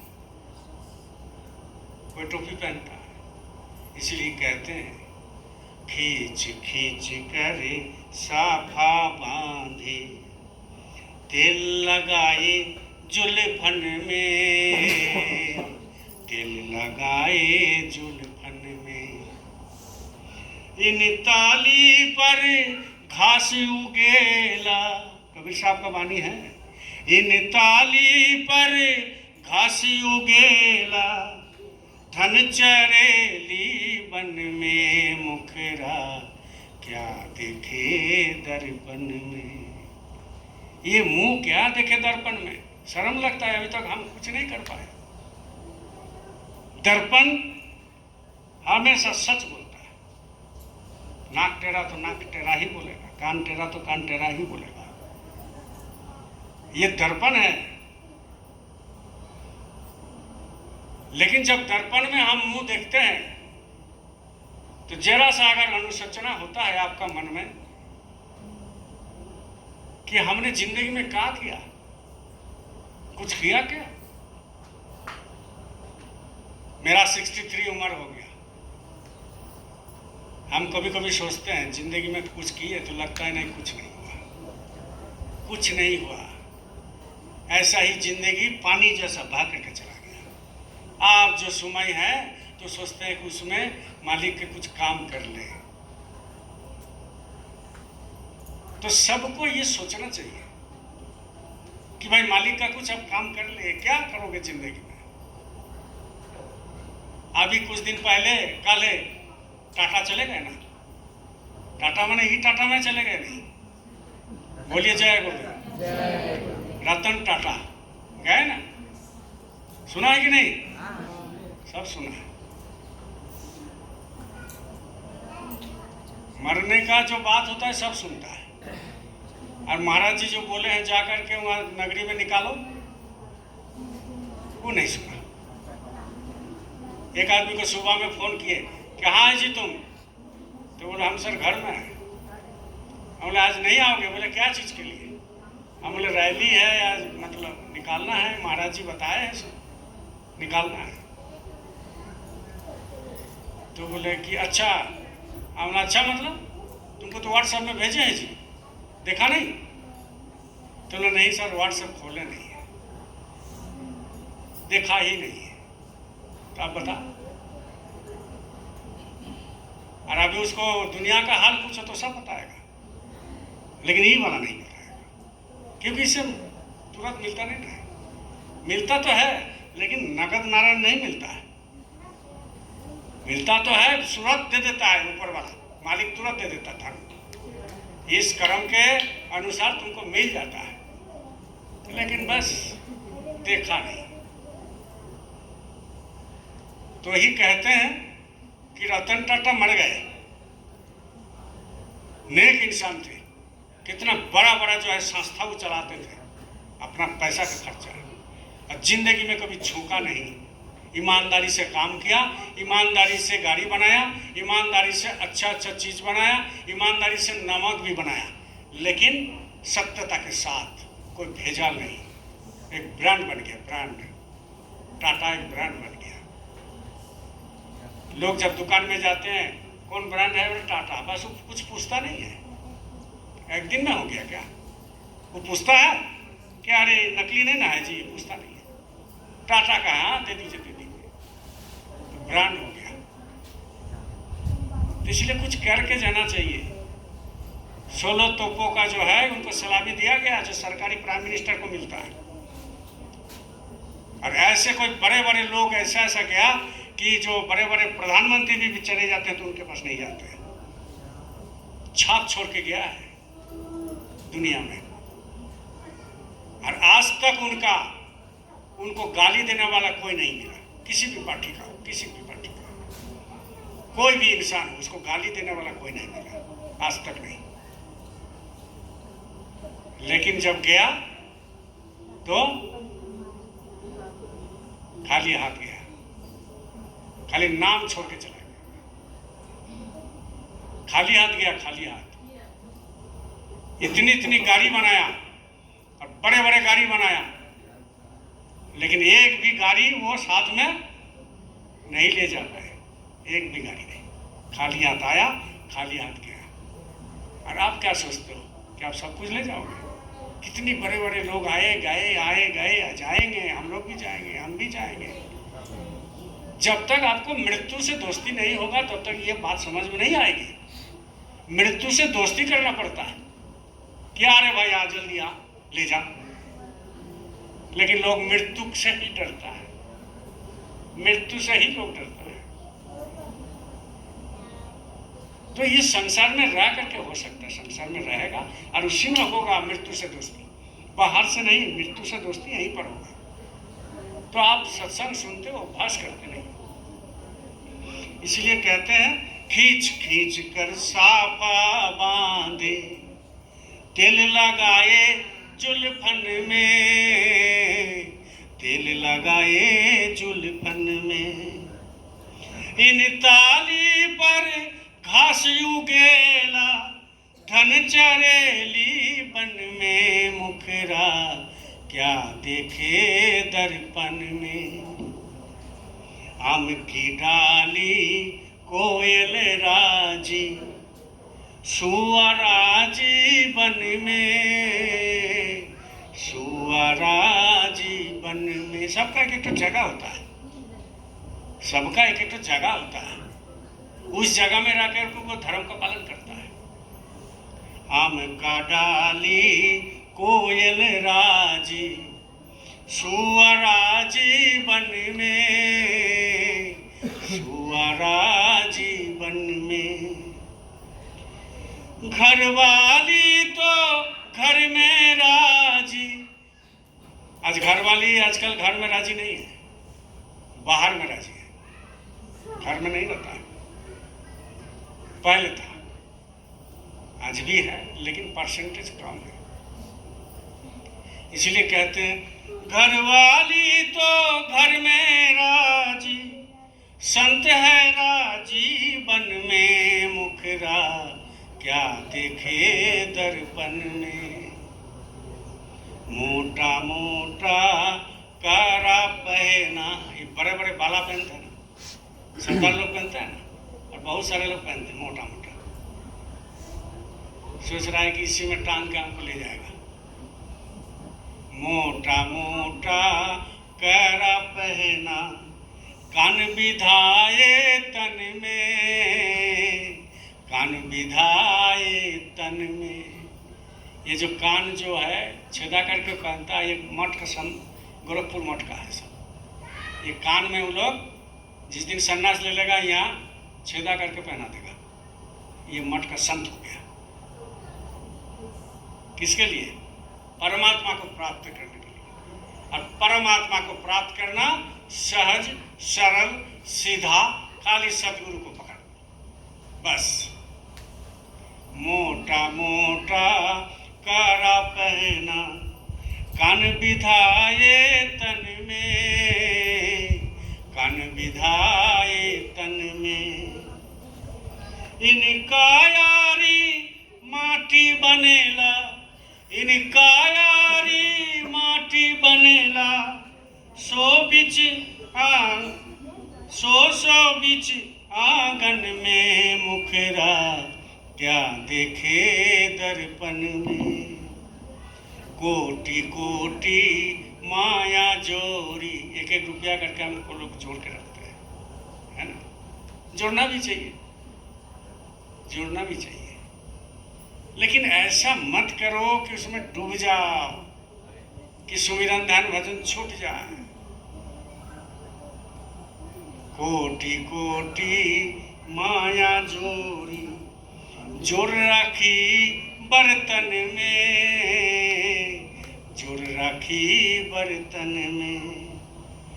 कहे कबीर सुनो भाई साधो, कहे कबीर सुनो भाई साधो, रहेगी मनरी मन में मुखरा, क्या देखे दर्पण में। क्या देखे दर्पण में मुखरा, क्या देखे दर्पण में मुखरा, क्या देखे दर्पण में। ये दर्पण है अंदर में, उसमें देखिए नहीं कि आपने क्या किया, कितना सुमिरन किया, कितना ध्यान किया, कितना भजन किया। नहीं तो जिंदगी एक दिन खत्म होगा होगा होगा। इसलिए गुरु का जो मिशन है उसमें आगे कीजिए, आगे कीजिए। सब काम वही करता है भाई। हमारा जिंदगी में हम अपने देखा, आप लोग भी देखते हो। जब मुसीबत पड़ते हो तो जय गुरुदेव बोलते हो तो मुसीबत में छुटकारा पड़ जाता है। कितनों भी बड़ा बड़ा मुसीबत आया हमारे गुरु भाई में, अभी भी आता है, लेकिन जब जय गुरुदेव का बोलते हैं, ध्वनि करते हैं, विश्वास रखते हैं, तो वो चुटकी भर में हो जाता है। पता ही नहीं चलता कैसे हो गया, पता नहीं कैसे चलता। इसलिए हर श्वास पर जीता जागता देवता है। ये जो श्वास चल रहा है आपका, ये जीता जागता देवता है। इसको आप देख सकते हो, अनुभव कर सकते हो। लेते हो छोड़ते हो, लेते हो छोड़ते हो, ये बंद नहीं होता है। ऐसा मशीन लगा दिया, ये बंद नहीं होता। जिस दिन बंद हो जाएगा तो आप मर जाओगे, शरीर गया खत्म। तो इसके ऊपर ध्यान दे करके जय गुरुदेव करो, देखो कितना होता है। वो फंस हो जाएगा। सोते उठते बस बैठते खाते हमेशा फंस हो जाएगा। और भास जो करो, भास बैठिए। जब बैठिएगा तो काम बनने लगेगा, दया का धार बहने लगेगा। दया यहाँ से मिलता है और मन यहाँ दीजिए, उधर नहीं, तो ऑटोमेटिक काम होने लगेगा। बोलिए जय गुरुदेव। देखिए उज्जैन से फोन आया था कल मेरे पास, तो शरद पूर्णिमा लखनऊ में होने जा रहा है। हमारे वहाँ टेंट टूंट सब गिर गया, तो हमको 10 सेवादार आप लोग दीजिए। आप लोग जाइए, भाड़ा हम देते हैं, भाड़ा हम देंगे। 10 सेवादार।